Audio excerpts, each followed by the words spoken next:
Assalamualaikum warahmatullahi wabarakatuh. Selamat pagi anak-anakku kelas 12 yang hebat. Jumpa lagi dengan Bu Andri pada pagi ini dalam pokok bahasan pewarisan sifat berdasarkan hukum Mendel. Anak-anakku, tidak akan bosan ibu selalu mengingatkan kepada kalian untuk selalu menjaga protokol kesehatan. Biasakanlah hidup bersih dengan selalu mencuci tangan, menjaga jarak, dan menggunakan masker bila keluar rumah. Semoga kalian selalu sehat dan dapat mengikuti PJJ dengan bersemangat. Baiklah anak-anak, jika kemarin kita sudah membicarakan tentang bagaimana proses meiosis sangat penting dalam proses penurunan sifat dari induk kepada keturunan berikutnya, maka kita akan berbicara lebih detail lagi tentang siapakah yang berperan di dalam proses penurunan sifat dengan memahami konsep dasar dan prinsip-prinsip hereditas serta implikasinya pada saling temas.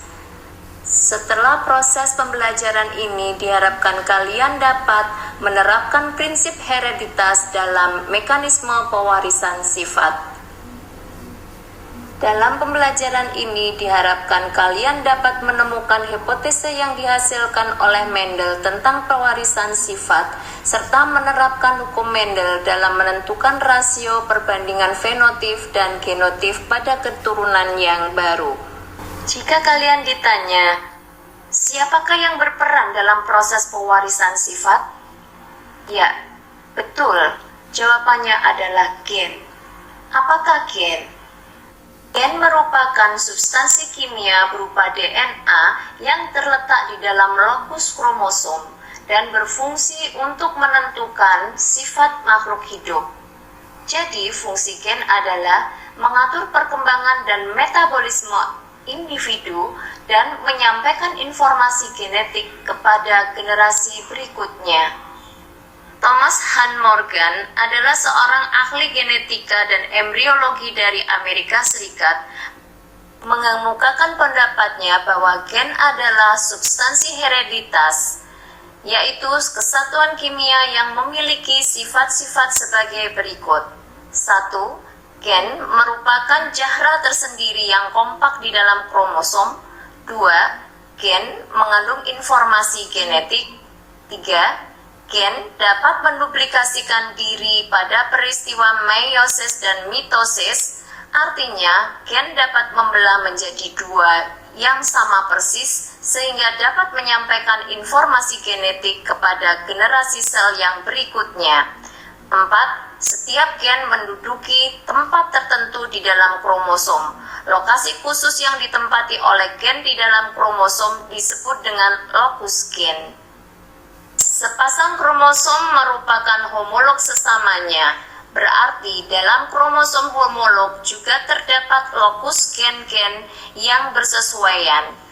Gen-gen yang bersesuaian pada lokus yang bersesuaian pada kromosom homolog disebut dengan alel atau pasangan gen.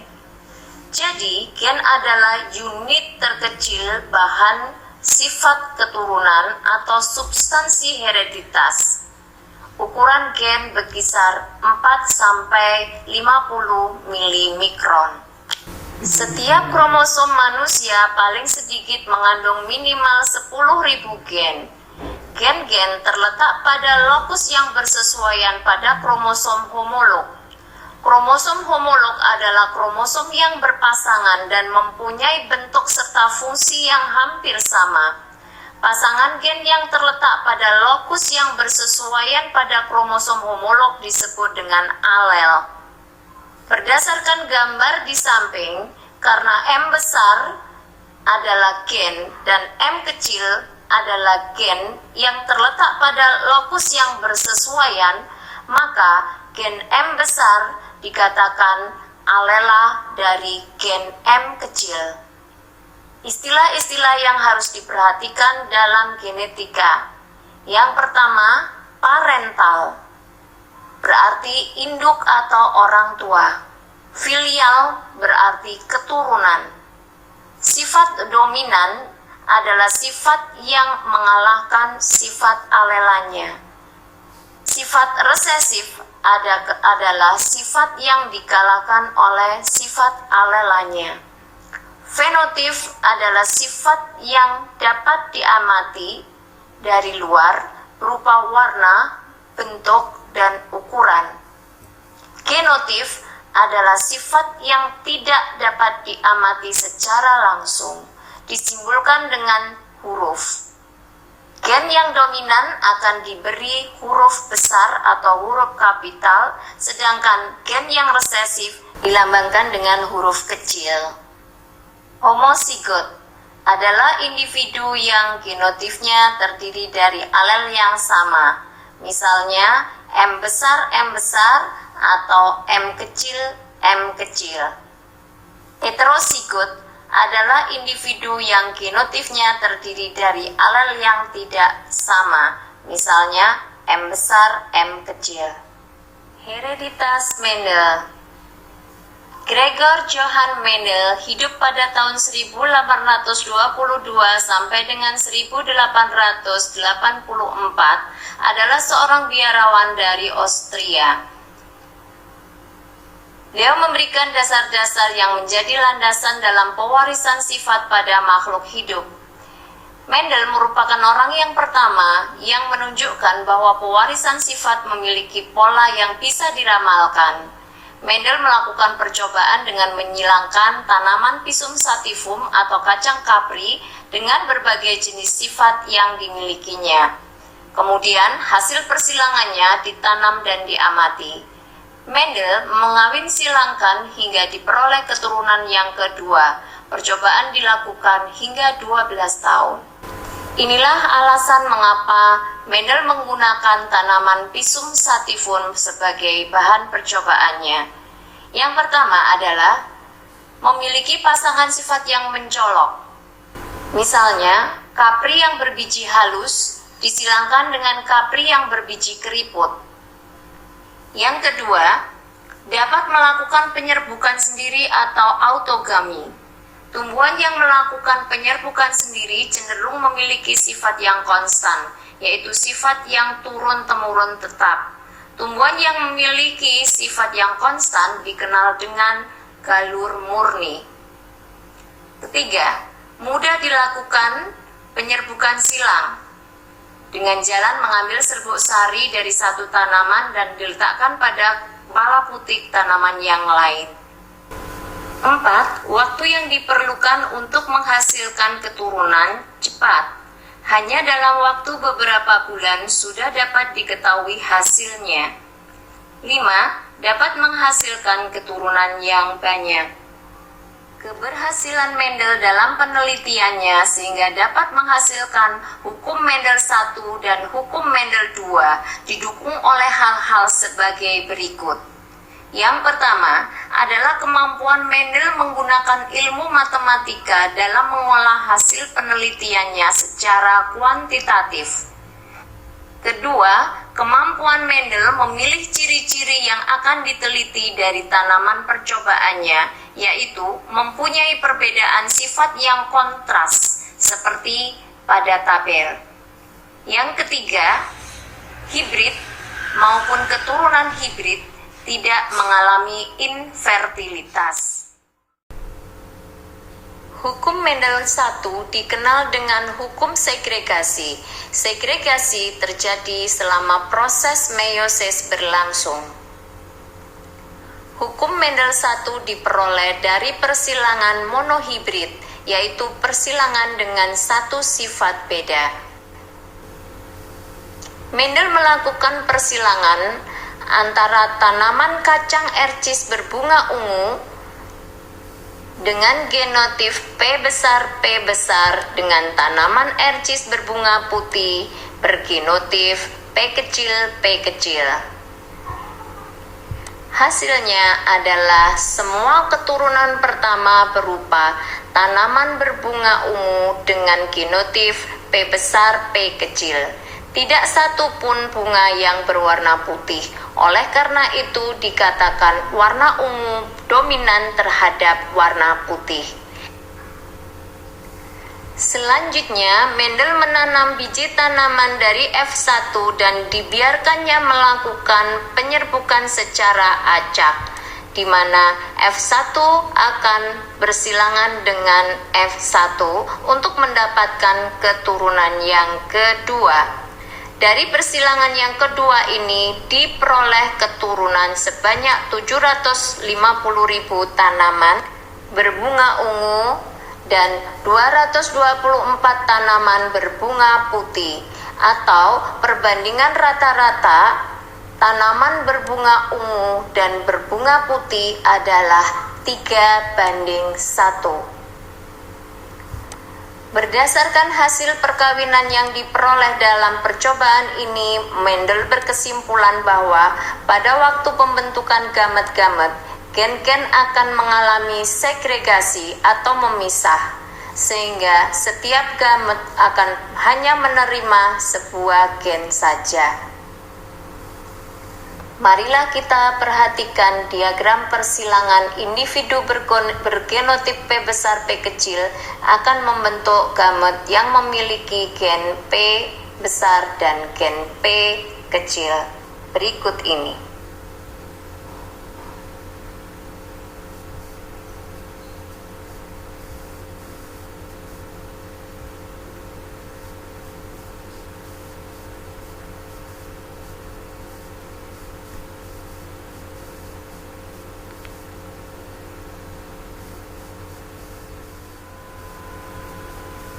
Hukum Mendel II.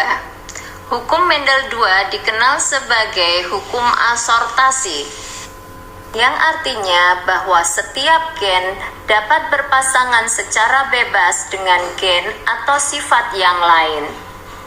Hukum Mendel II dapat dijelaskan melalui persilangan dihibrid, yaitu persilangan dengan dua sifat beda, dengan dua macam alel yang berbeda. Misalnya, persilangan antara tanaman dengan bentuk biji bulat dan keriput dan warna biji kuning dan hijau. Pada persilangan antara tanaman biji bulat berwarna kuning dengan biji kisut berwarna hijau, diperoleh keturunan F1 di mana seluruh tanaman berbiji bulat berwarna kuning. Kemudian dari keturunan F1 ditanam dan dibiarkan melakukan penyerbukan secara acak. Di sini terlihat pada saat pembentukan gamet, gen-gen akan berpasangan secara bebas. Misalnya, tanaman dengan genotip B besar B kecil K besar K kecil. B besar dapat berpasangan dengan K besar membentuk BK. B besar dapat berpasangan dengan K kecil membentuk B besar K kecil. B kecil dapat berpasangan dengan K besar membentuk B kecil K besar. B kecil dapat berpasangan dengan K kecil membentuk B kecil K kecil. Sehingga tanaman bergenotip B besar, B kecil, K besar, K kecil akan menghasilkan 4 macam gamet, yaitu B besar, K besar, B besar, K kecil, B kecil, K besar, dan B kecil, K kecil. Dari hasil persilangan tersebut diperoleh keturunan kedua atau F2 dengan rasio perbandingan fenotip 9:3:3:1.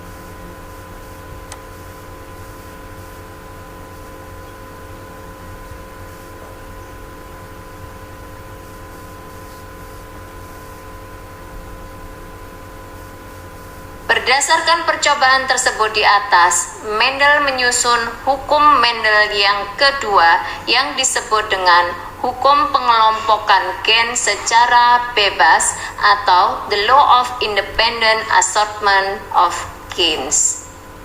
Hukum ini menyatakan bahwa gen-gen dari pasangan alel memisah secara bebas ketika berlangsung pembelahan meiosis pada waktu pembentukan gamet-gamet.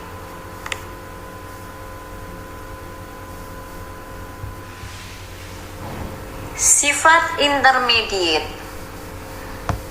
Pada persilangan monohibrid, ternyata tidak selalu dihasilkan keturunan dengan sifat dominan dan resesif saja.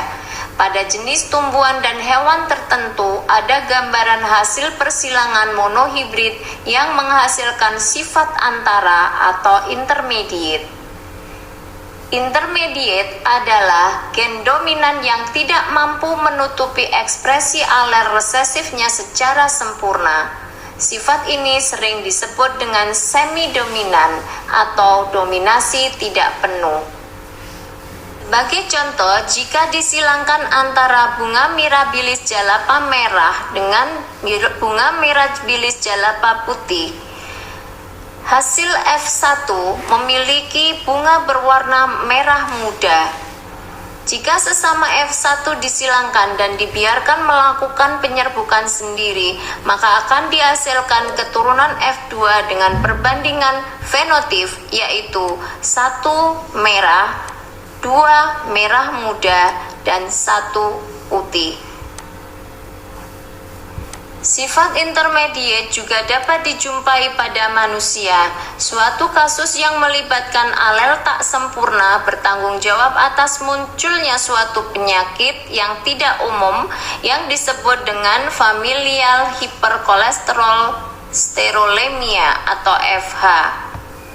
Kira-kira 1 di antara 500 orang adalah heterozigot dengan 1 alel normal dan 1 alel tidak sempurna. Backcross dan test cross. 1. Backcross. Backcross adalah perkawinan antara individu F1 dengan salah satu induknya, induk dominan atau induk yang resesif. Tujuan dari diadakannya backcross adalah untuk mencari genotip parentalnya. Test cross. Test cross adalah perkawinan antara F1 dengan salah satu induk yang resesif. Test cross disebut sebagai perkawinan pengujian atau uji silang karena bertujuan untuk mengetahui apakah individu bergenotip homozigot galur murni ataukah heterozigot. Jika hasil tes cross menunjukkan perbandingan fenotip keturunan yang memisah 1:1, maka dapat disimpulkan bahwa individu yang diuji bukanlah galur murni atau bergenotip heterozigot. Sebaliknya, jika hasil tes cross adalah 100% berfenotip sama, berarti individu yang diuji tersebut adalah galur murni atau homozigot.